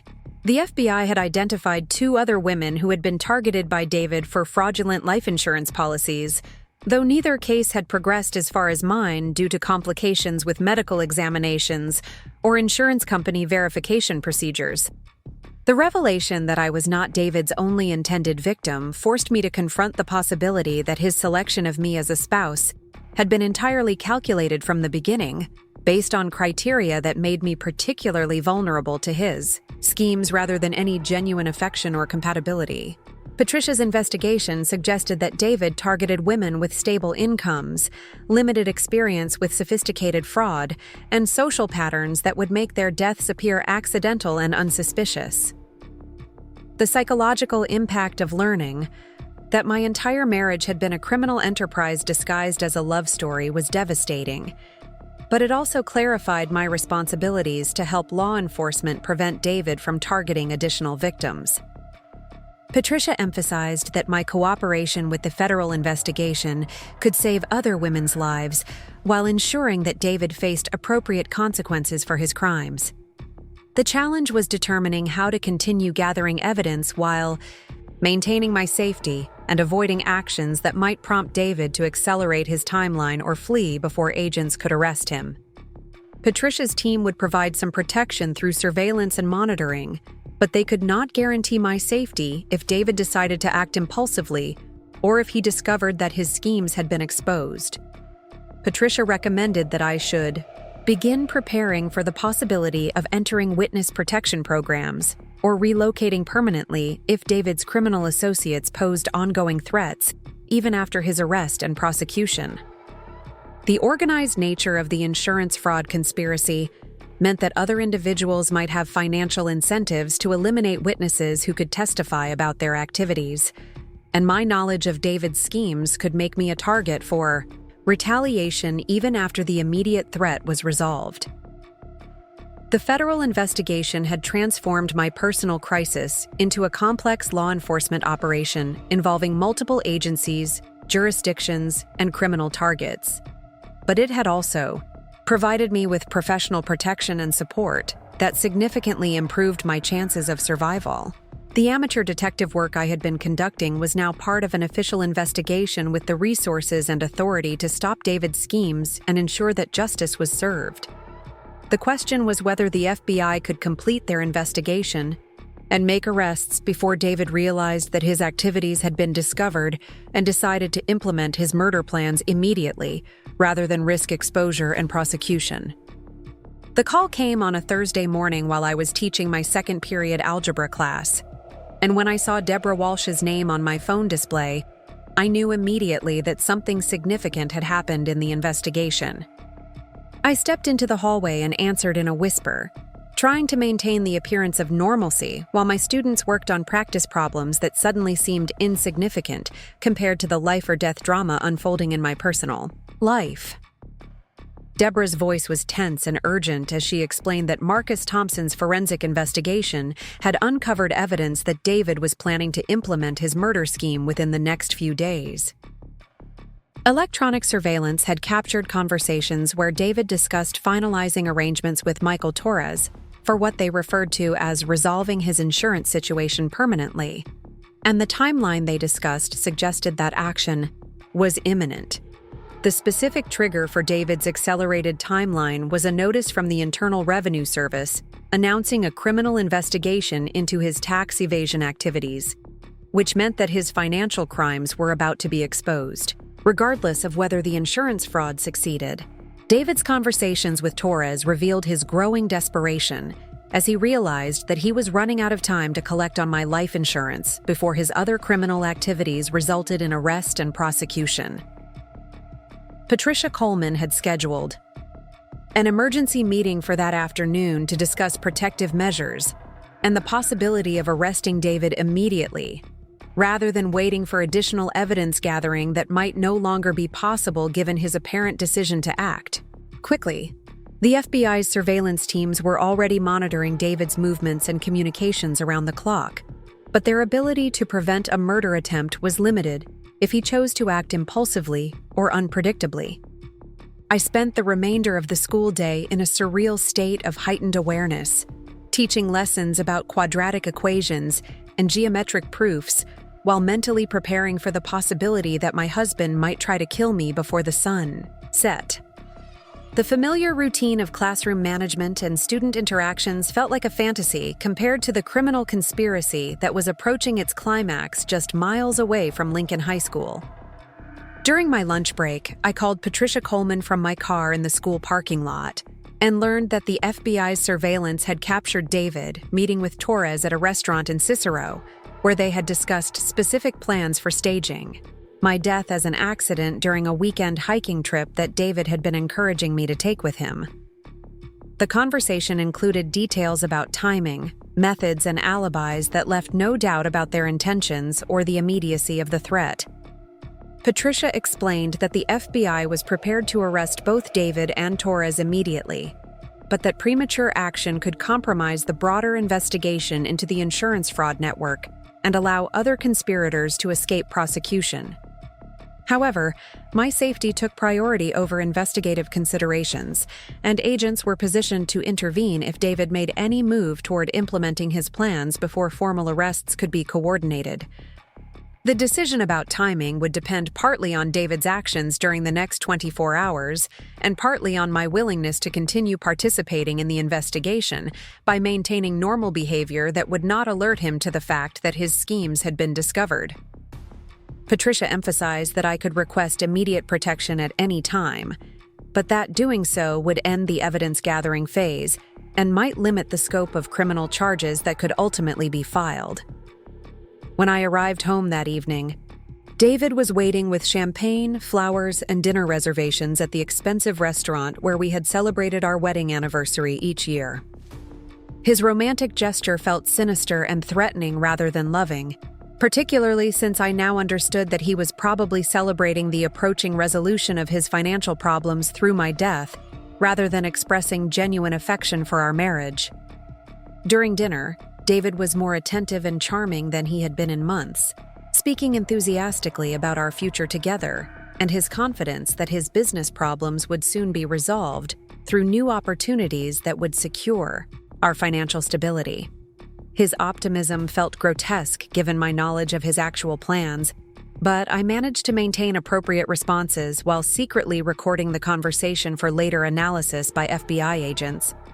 David's mood during dinner was consistent with someone who believed his problems were about to be solved, and his questions about my weekend plans and availability for outdoor activities confirmed that he was still planning to proceed with the hiking trip where my accident was supposed to occur.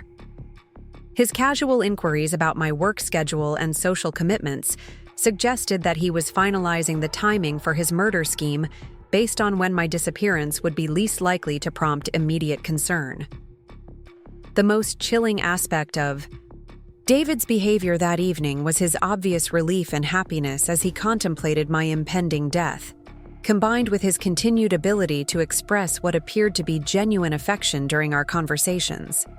His capacity for compartmentalizing his emotions and maintaining romantic interactions with someone he was planning to murder revealed a level of psychological detachment that made him far more dangerous than I had previously understood. When we returned home after dinner, David suggested that we should finalize our plans for the hiking trip he had been proposing, and he showed me brochures for Starved Rock State Park, a location about 2 hours southwest of Chicago with hiking trails, waterfalls, and remote areas where accidents could occur without witnesses. His presentation of the trip as a romantic getaway was accompanied by detailed discussions of the specific trails we would explore and the equipment we would need for what he described as challenging but rewarding outdoor experiences. David's enthusiasm for outdoor activities that had never interested him during our marriage was obviously feigned, but his knowledge of the park's layout and the specific locations he wanted to visit suggested that he had researched the area carefully for its suitability as a murder scene. His questions about my hiking experience and physical fitness were presented as concerns for my safety, but they were actually assessments of my likely behavior and vulnerability during the planned attack. I agreed to the hiking trip while secretly planning to ensure that FBI agents would be monitoring our activities and positioned to intervene if David attempted to implement his murder scheme. Patricia Coleman had assured me that federal surveillance teams could track our movements and respond immediately to any threatening behavior. But the remote location and David's apparent partnership with a professional criminal made the situation extremely dangerous despite law enforcement protection. The Saturday morning of David's birthday party arrived with deceptive normalcy, Chicago's autumn sunshine streaming through our bedroom windows as if the universe had no awareness of the criminal conspiracy that was about to reach its climax. In the elegant ballroom of the Riverside Hotel, David woke early and spent an unusual amount of time selecting his outfit for the celebration, choosing the navy blue suit that made him look most successful and authoritative, as if his appearance could somehow validate the lies he had been telling for nearly a decade. I watched him prepare for his party with the detached fascination of an anthropologist observing dangerous wildlife, noting how his excitement about the evening seemed genuine despite his knowledge that it would mark either the triumph of his criminal schemes or their complete exposure depending on how events unfolded. David's ability to compartmentalize his emotions and maintain enthusiasm for social occasions while planning murder remained one of the most disturbing aspects of his psychological makeup. The preparations for the party had consumed weeks of David's attention as he orchestrated what he clearly intended to be a celebration of his business success and social standing among Chicago's professional community. The guest list included everyone whose opinion mattered to David's reputation, from real estate colleagues and former clients to neighbors and family members who had watched his apparent rise to prosperity with admiration and envy. David had spared no expense in creating an impression of wealth and success, hiring a professional photographer to document the celebration, arranging for premium bar service and the elaborate dinner menu, and even commissioning a video presentation that chronicled his supposed achievements in real estate and business development. The cost of the party, charged to credit cards that were already maxed out, represented another layer of fraud that would soon be exposed along with all his other deceptions. My role in the evening's events had been carefully planned during multiple conversations with Patricia Coleman and her FBI team, who would be attending the party disguised as family friends while recording David's statements and positioning themselves to arrest him if he made any admissions that could constitute confessions to criminal activity. The federal agents had spent days studying photographs and backgrounds of the actual guests to ensure their covers would withstand casual scrutiny during the social interactions that were essential to maintaining their surveillance positions. The technical preparation for exposing David's crimes had been as elaborate as his own planning for the fraudulent celebration of his success. Patricia's team had arranged for me to have wireless access to the hotel's audio-visual system through a device that appeared to be an ordinary smartphone, but was actually sophisticated FBI equipment capable of overriding the projection controls that David would be using for his planned slideshow about business achievement and personal growth. My own presentation had been prepared with the assistance of Marcus Thompson and Deborah Walsh, who had organized the evidence of David's criminal activities into a compelling narrative that would be comprehensible to the party guests while providing sufficient detail to support immediate criminal charges. The documentation included bank records, insurance policies, tax documents, and recorded conversations that would prove beyond any reasonable doubt that David's entire lifestyle had been funded through fraud and that he had been planning my murder for insurance money. The psychological preparation for confronting David publicly with evidence of his crimes had been the most challenging aspect of the entire investigation, requiring me to overcome years of conditioning that had taught me to defer to his judgment and avoid challenging his explanations of our financial situation.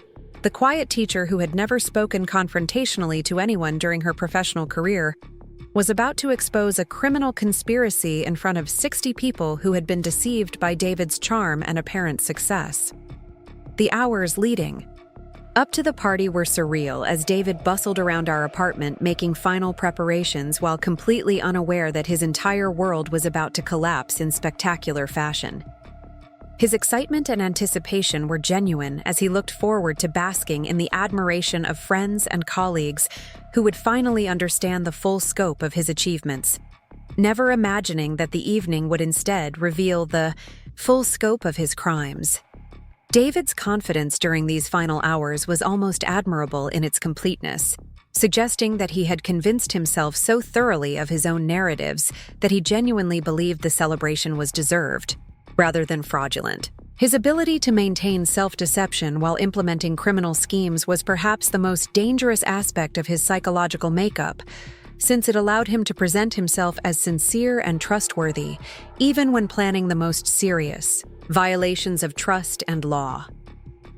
The drive to the Riverside Hotel felt like traveling toward an execution, though whether it would be David's professional death or my literal death remained to be determined by how successfully I could expose his schemes before he realized that his plans had been discovered. The familiar streets of Chicago took on an ominous quality as we passed landmarks that might be among the last I would see if David's backup plans proved more sophisticated than the FBI's protective measures. David's demeanor during the drive was relaxed and optimistic as he spoke about his expectations for the evening and his gratitude for my support during what he characterized as the challenging but ultimately successful years of building his business empire. His expressions of appreciation for my contributions felt particularly hollow, given my knowledge that those contributions had consisted primarily of unknowing financial support for criminal activities, and that my reward for loyalty was supposed to be death by staged accident. The Riverside Hotel's elegant facade and bustling valet service created an atmosphere of sophistication and celebration that seemed designed to showcase David's supposed success to the assembled guests who were already arriving for what they expected would be a joyous milestone celebration. The contrast between the festive environment and the criminal drama that was about to unfold felt like something from a surreal movie rather than the climax of my real-life investigation into my husband's murder conspiracy.